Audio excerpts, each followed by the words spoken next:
Aku menemukan rahasia bagaimana sebuah brand lokal yang hampir gulung tikar justru meledak 10 kali lipat hanya dengan mengubah satu variabel di laporan keuangannya.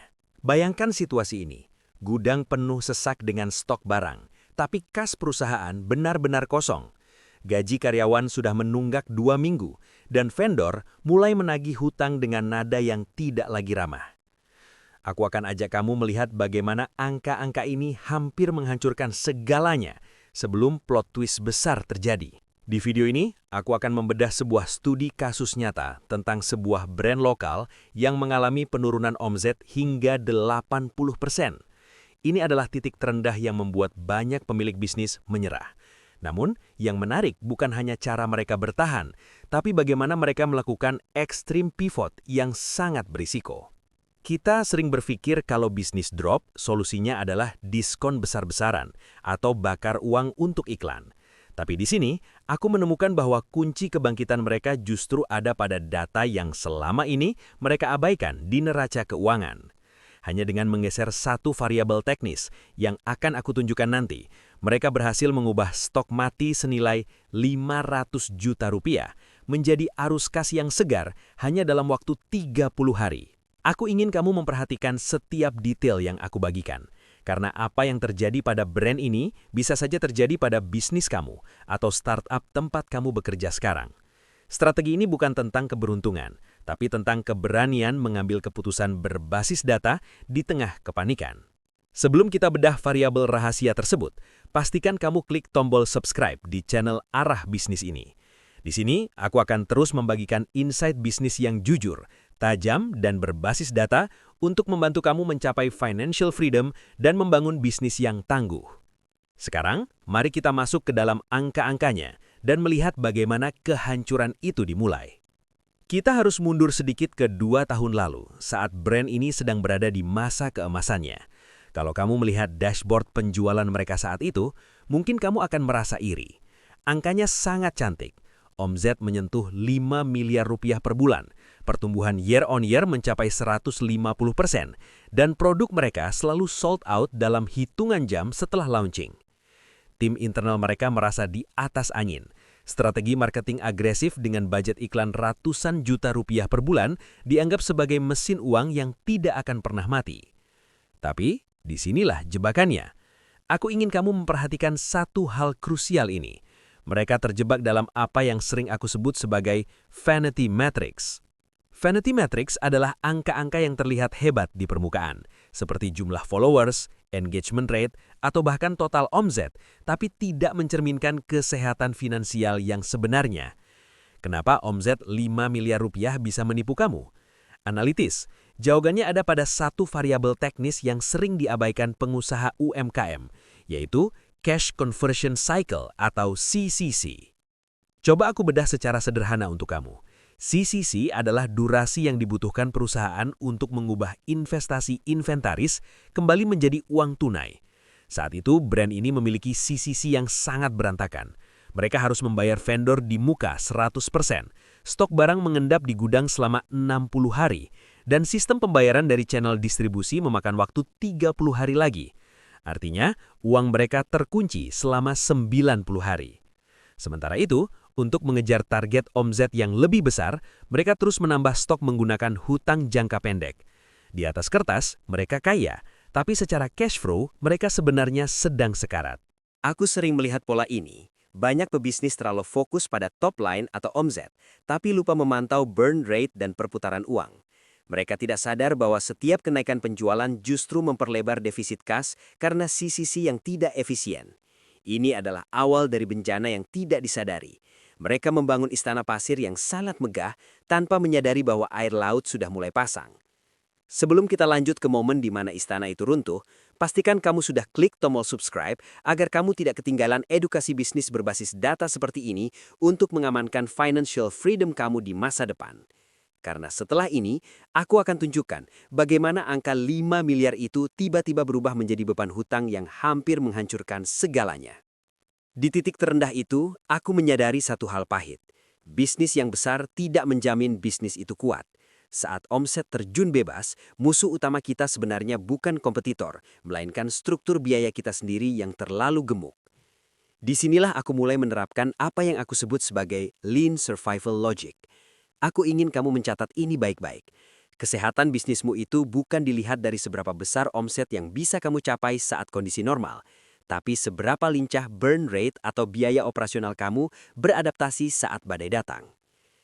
Kalau omset kamu turun 80%, tapi pengeluaran kamu hanya berkurang 10%, itu artinya kamu sedang menghitung hari menuju kebangkrutan. Aku memutuskan untuk melakukan financial amputation. Layaknya tim medis yang harus memotong bagian tubuh yang terinfeksi agar nyawa pasien terselamatkan, aku memotong 50% hingga 70% biaya operasional non-esensial hanya dalam waktu 48 jam. Aku tidak punya waktu untuk ragu. Angka apa saja yang harus kamu buang tanpa ampun?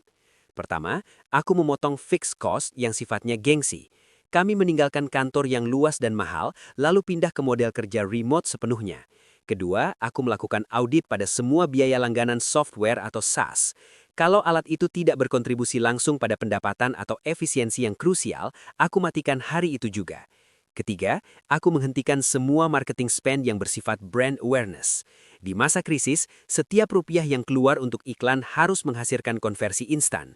Jika ROI-nya tidak positif dalam hitungan hari, anggaran itu aku hapus. Sebagai contoh konkret, jika sebelumnya biaya operasional kami mencapai 200 juta rupiah per bulan, aku paksa angkanya turun hingga menyentuh 60 juta rupiah saja. Ini adalah strategi bertahan hidup yang brutal, tapi esensial. Langkah ini memang menyakitkan, tapi ini adalah satu-satunya cara agar kita punya nafas yang cukup panjang untuk menyusun strategi baru. Karena hanya pebisnis yang berani membuang beban beratnya yang akan mampu berlari kencang saat momentum itu kembali. Sebelum kita masuk ke bagian bagaimana cara mengubah sisa modal yang terbatas ini menjadi strategi pivot yang meledak di pasar, pastikan kamu sudah klik tombol subscribe. Di channel Arah Bisnis ini, aku akan terus membagikan strategi berbasis data untuk membantu kamu mengamankan jalur menuju financial freedom.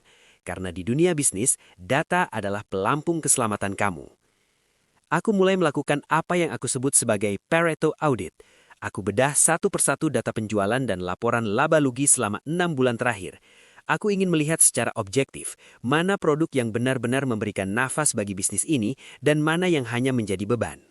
Hasilnya, jujur ini menyakitkan untuk diakui. Aku menemukan fakta pahit bahwa hukum 80-20 itu nyata. Hanya 20% dari total katalog produk yang memberikan 80% margin profit ke perusahaan. Sisanya, sebanyak 80% produk lainnya hanya menjadi beban. Mereka menghisap biaya penyimpanan di gudang, memakan biaya marketing yang sia-sia, dan yang paling parah, mereka mengunci modal kerja yang seharusnya bisa kita putar. Aku menyebutnya sebagai zombie products. Kelihatannya ada aktivitas, tapi sebenarnya mereka tidak memberikan kehidupan bagi bisnis kita. Disinilah mentalitas seorang pengusaha diuji. Aku harus memilih. Mempertahankan ego dengan katalog yang terlihat lengkap, atau membuang 80% produk tersebut agar perusahaan bisa bertahan hidup. Akhirnya, aku mengambil keputusan ekstrim. Aku memutuskan untuk mematikan 80% katalog produk tersebut dalam satu malam. Namun, stok barang yang menumpuk di gudang itu adalah uang yang terperangkap. Untuk melepaskan modal tersebut, aku melakukan liquidity flash sale. Tujuannya bukan untuk mencari untung, tapi untuk mengkonversi stok mati menjadi cash secepat mungkin. Aku berikan diskon besar-besaran dengan pesan yang jujur kepada pelanggan. Dalam waktu singkat, likuiditas perusahaan kembali meningkat. Uang tunai inilah yang nantinya akan menjadi amunisi utama aku untuk melakukan pivot total. Langkah ini memang memiliki resiko, tapi dalam bisnis, data tidak pernah berbohong. Kamu harus berani memangkas bagian yang busuk agar bagian yang sehat bisa tumbuh lebih kuat. Sebelum aku tunjukkan bagaimana aku menggunakan modal hasil flash sale tadi untuk membangun strategi produk baru yang jauh lebih menguntungkan, pastikan kamu sudah klik tombol subscribe. Di channel Arah Bisnis, aku ingin membantu kamu memahami bahwa setiap angka dalam bisnismu adalah kunci menuju financial freedom. Jangan biarkan bisnismu berjalan tanpa arah. Mari kita kelola dengan data. Di titik ini, aku nggak punya ruang lagi untuk melakukan kesalahan. Dengan sisa nafas atau cash flow terakhir hasil pembersihan inventaris tadi, aku mengambil keputusan paling ekstrim dalam sejarah bisnisku. Aku memutuskan untuk mengalokasikan 100% budget marketing hanya pada channel yang memberikan ROI minimal 3 kali lipat. Artinya, kalau sebuah platform iklan atau strategi promosi tidak bisa mengembalikan Rp3 untuk setiap Rp1 yang aku keluarkan, budgetnya langsung aku potong jadi 0. Tidak ada lagi eksperimen berdasarkan perasaan atau sekedar mengikuti tren tanpa data yang jelas. Aku harus berhenti berspekulasi dan mulai berhitung secara dingin. Aku mulai membedah setiap kampanye iklan secara mikroskopis. Mana yang benar-benar menghasilkan konversi penjualan dan mana yang hanya menghasilkan vanity metrics, angka yang kelihatan bagus di layar tapi tidak menambah saldo bank. Aku mematikan semua iklan yang performanya suam-suam kuku dan melipat gandakan aruhan pada apa yang benar-benar bekerja. Hasilnya, dalam waktu singkat, keputusan drastis ini mengubah segalanya. Grafik pendapatan yang tadinya berwarna merah menyala dan terus menurun, perlahan-lahan mulai berbalik arah menjadi hijau pekat. Efisiensi ini bukan cuma menyelamatkan perusahaan dari kebangkrutan, tapi juga membangun fondasi yang jauh lebih sehat. Ini adalah bukti bahwa dalam bisnis, bukan siapa yang paling banyak membakar uang yang akan menang, tapi siapa yang paling cerdas mengalokasikan sumber dayanya. Kalau kamu ingin bisnismu memiliki arah yang jelas menuju financial freedom, kamu harus mulai mencintai data lebih dari egomu sendiri. Pastikan kamu sudah klik tombol subscribe di channel Arah Bisnis, karena aku akan terus membagikan strategi berbasis data untuk memastikan bisnismu tetap di jalur yang benar. Sekarang, brand ini bukan sekedar bertahan atau sekedar napas lagi. Nah, tapi mereka benar-benar mendominasi pasar dengan struktur yang jauh lebih sehat. Margin keuntungan mereka kini naik signifikan. Bahkan 25% hingga 30% lebih tinggi dibandingkan saat mereka masih memaksakan model bisnis yang lama. Pelajaran besar untuk kamu dari perjalanan ini adalah jangan pernah jatuh cinta pada produkmu secara buta, tapi jatuh cintalah pada efisiensi bisnismu. Seringkali ego kita sebagai pemilik bisnis membuat kita sulit melepaskan ide yang sudah tidak relevan. Padahal produk hanyalah alat, sedangkan tujuan utama adalah membangun sistem yang menghasilkan nilai dan keuntungan berkelanjutan. Jika kamu saat ini sedang berada di posisi yang sulit, di mana omset drop hingga 80%, ingatlah bahwa extreme pivot terkadang adalah satu-satunya jalan keluar yang paling logis. Jangan melihat pivot sebagai kegagalan, tapi lihatlah sebagai langkah rekayasa ulang untuk menyelamatkan kapalmu dari karam. Kamu harus berani membedah data, melihat kenyataan pahit, dan mengambil keputusan dingin demi kelangsungan jangka panjang.